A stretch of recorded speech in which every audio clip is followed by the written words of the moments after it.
주님께서 가르쳐 주신 기도를 함께 드리시겠습니다. 하늘에 계신 우리 아버지여, 이름이 거룩히 여김을 받으시오며 나라가 임하시오며 뜻이 하늘에서 이루어진 것 같이 땅에서도 이루어지이다. 오늘 우리에게 일용할 양식을 주시옵고 우리가 우리에게 죄 지은 자를 사하여 준 것 같이 우리 죄를 사하여 주시옵고 우리를 시험에 들게 하지 마시옵고 다만 악에서 구하시옵소서. 나라와 권세와 영광이 아버지께 영원히 있사옵나이다. 아멘. 하나님, 우리로 이 땅을 살아가며 매일매일 삶 속에 하나님의 권세와 영광을 드러내게 하옵소서. 우리로 사소한 일들 때문에 유혹에 빠지지 않게 하시고 더욱 악에 넘어지지 않게 우리의 마음과 생각을 쥐장하여 주시옵소서. 이 시간을 기도하는 시간으로 하나님 앞에 머리 숙일 수 있도록 인도하신 것도 감사합니다. 이 한날에 필요한 지혜를 더하여 주시옵소서. 2021년 허락하시고 7번째 달 마지막 날 여기까지 이르게 허락하신 것 감사합니다. 여전히 코로나19 감염병이 기승을 부리고 무더위가 있지만 우리의 마음을 더욱 다잡아 주시고 성령 하나님 우리의 마음을 시원케 허락하여 주시옵소서. 주님이 함께 계심을 믿음으로 강하게 하시고 담대하게 하옵소서. 10의 1주를 구별하여 드립니다. 전도를 위하여 드립니다. 범사에 감사함으로 드립니다. 예배에 참석할 수 없는 날이 오래지만 주님이 함께 계심을 믿음으로 예물을 드립니다. 받으시옵소서. 복되게 하옵소서. 1000번제를 받으시옵소서. 오랜 기도와 간절한 기도 위에 주의 손을 더하여 주시옵소서. 이 시간을 깨워 모은 곳에서 함께 나와 기도합니다. 그 시간을 받으시옵소서. 마음을 받으시옵소서. 마음속 깊은 곳에 주님을 향한 간구를 들으시옵소서. 응답하여 주시옵소서.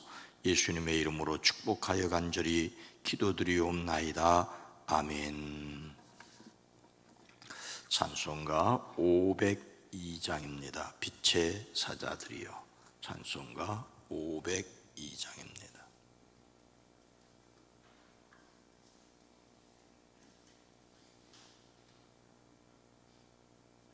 찬송가 502장입니다.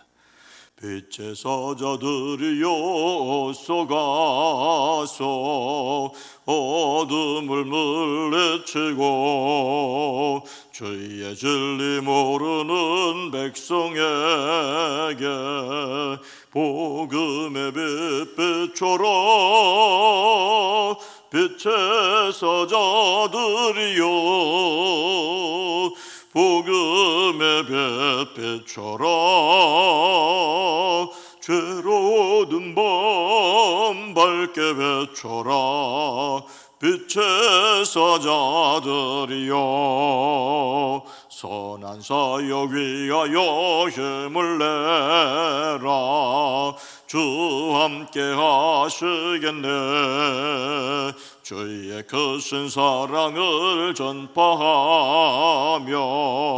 복음의 빛 비춰라. 빛의 사자들이여 복음의 빛 비춰라. 죄로 든 밤 밝게 비춰라. 빛의 사자들이여 주님 부탁하신 말 순종하여 이 진리 전파하라. 산을 넘고 물 건너 힘을 다해 복음의 빛 비춰라. 빛의 사자들이여 복음의 빛 비춰라. 죄로 어두운 밤 밝게 비춰라. 빛의 사자들이여 동서남북 어디나 땅끝까지 주님만 의지하고 눈 어두워 못 보는 백성에게 복음의 빛비춰라. 빛의 사자들이여 복음의 빛비춰라. 죄로든 밤 밝게 비춰라. 빛의 사자들이여 주님 부탁하신 말 순종하여 이 진리 전파하라. 산을 넘고 물 건너 힘을 다해 복음의 빛 비춰라. 빛의 사자들이여 복음의 빛 비춰라. 죄로든 밤 밝게 비춰라. 빛의 사자들이여 동서남북 어디나 땅끝까지 주님만 의지하고 눈 어두워 못 보는 백성에게 복음의 빛 비춰라. 빛의 사자들이여 복음의 빛 비춰라. 죄로든 밤 밝게 비춰라. 빛의 사자들이여. 아멘. 사도행전 10장 19절과 20절 말씀입니다. 신약성경 204면입니다.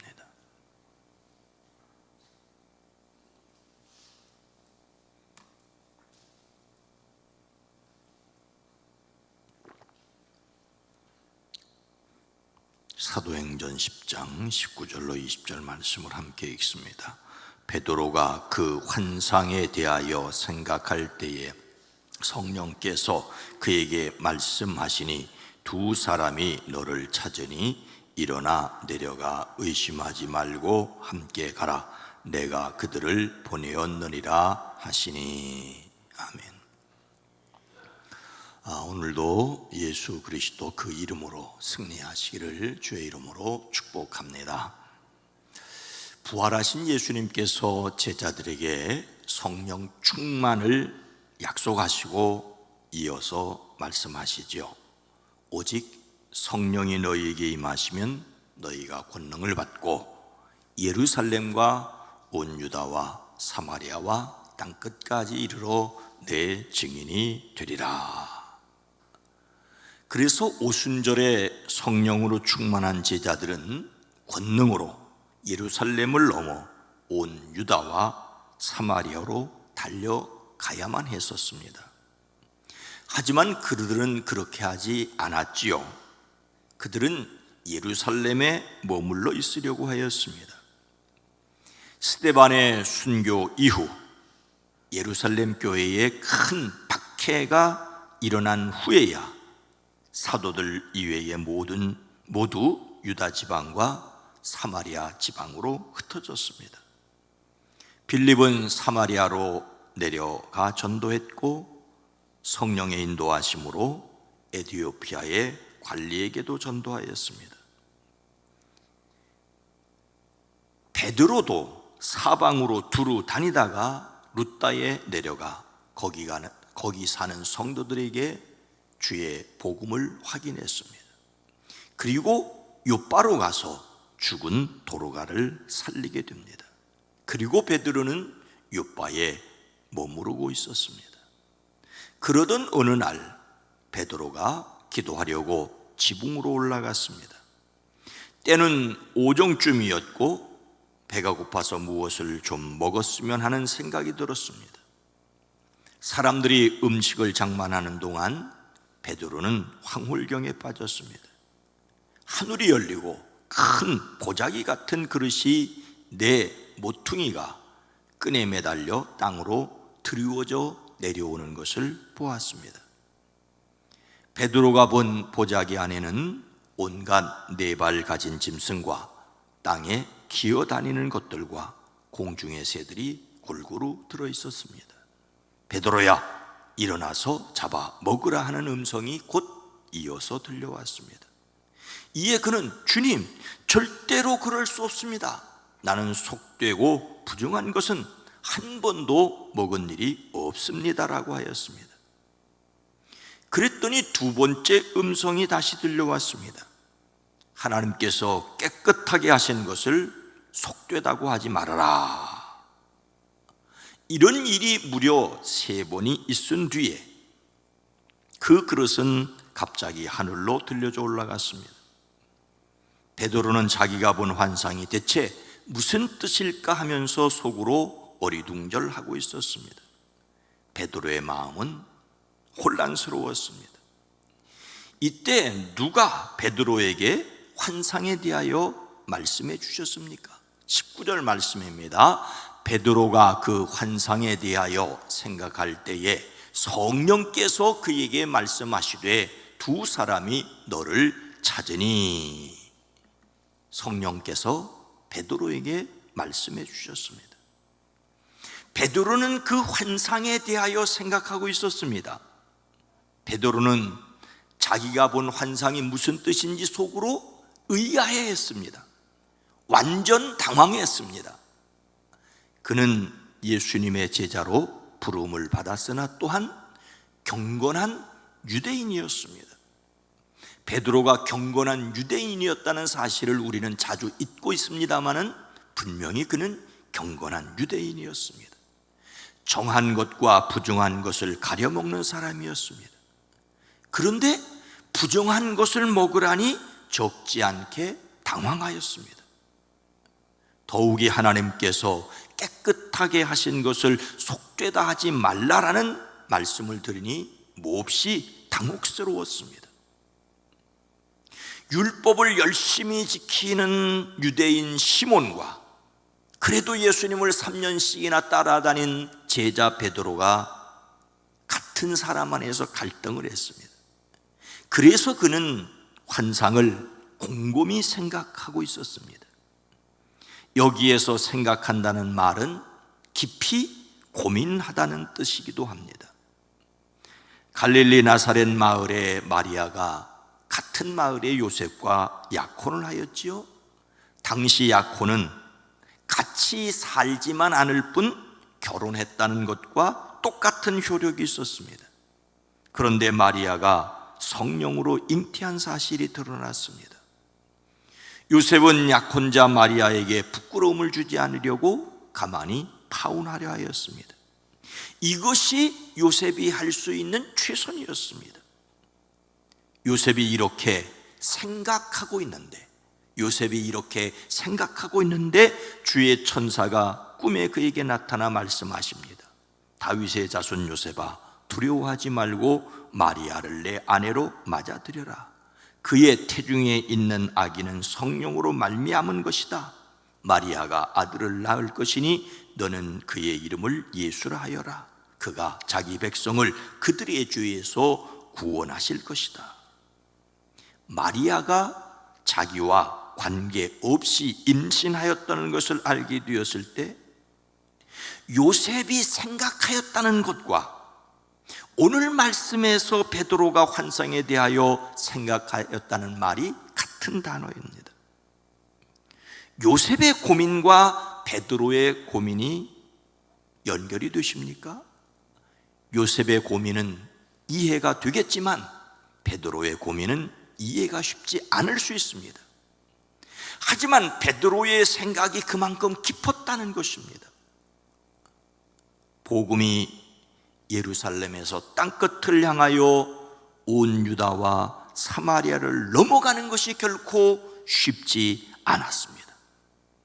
더욱이 유대인이 아닌 사람들에게 복음이 전하여져 똑같은 하나님의 자녀가 된다는 것은 우리 생각처럼 결코 쉽지 않았습니다. 그래서 하나님의 사람도 고민을 합니다. 그리고 하나님께서 성령을 통하여 감동하여 생각이 떠오르게 하셨습니다. 성령님께서 베드로에게 그 환상에 대하여 말씀하십니다. 무엇라고 말씀하셨는지는 조금 뒤에 생각하고 먼저 깊이 고민하는 베드로에게 성령님께서 말씀하셨다는 것을 기억하십시오. 성령은 하나님의 깊은 것을 드러내어 사람들에게 알려주시는 분이십니다. 예수님께서는 성령님께서 오셔서 알려주실 것을 약속하셨습니다. 보혜사 곧 아버지께서 내 이름으로 보내실 성령, 그가 너희에게 모든 것을 가르치시고 내가 너희에게 말한 모든 것을 생각나게 하리라. 성령님은 예수님의 이름으로 오셔서 가르치시고 생각나게 하십니다. 그러니 하나님의 뜻을 깨닫기 위하여 반드시 성령님과 상의해야 합니다. 일생의 문제들에게 성령의 감동이 있어지기를 주의 이름으로 축복합니다. 성령님께서 베드로에게 무엇을 말씀하십니까? 19절 후반절에서 20절 말씀입니다. 성령께서 그에게 말씀하시되 두 사람이 너를 찾으니 일어나 내려가 의심하지 말고 함께 가라. 내가 그들을 보내었느니라 하시니. 성령님께서 베드로가 할 일을 일러주셨습니다. 베드로에게 찾아온 사람이 있다고 말씀하셨습니다. 마침 가이사라의 로마군 백부장 고넬료가 보낸 사람이 베드로가 묵고 있는 집 대문 밖에 이르렀습니다. 이것은 워낙 베드로가 믿지 않으니 지금 너의 두 눈으로 확인할 수 있는 증거라고 하시는 것입니다. 여러 가지 생각으로 복잡한 베드로에게 직접 그의 두 눈으로 확인할 수 있게 보고 믿게 하려는 배려였습니다.